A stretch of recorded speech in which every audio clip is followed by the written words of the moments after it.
sir ఏనే sir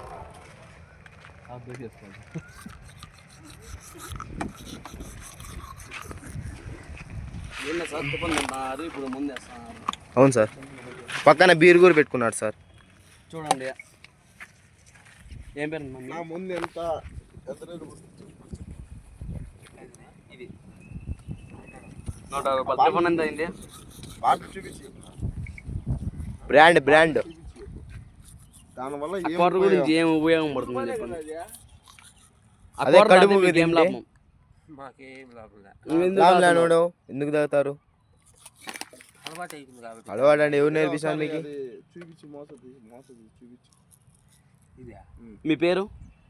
నా పేరు సేన యా ఊరు దాంట్లోకి దోశ తింటే ఎట్లా మొత్తుకుంటుందనా కడుపుకి కడుపు మీ ఊరు అది కాలిపో చచ్చిపోండి మీరు తాగుపోతే వాళ్ళంతా కొత్తపురంలో ఉన్నారు కానీ ఏడేం పని కొత్తపురంలో ఎక్కడ పైన బండి అందే అప్లై ఏం పేరు మణిగాడు మన పట్నం గణేష్ అంగడి గణేష్ అంగడి తెలుసా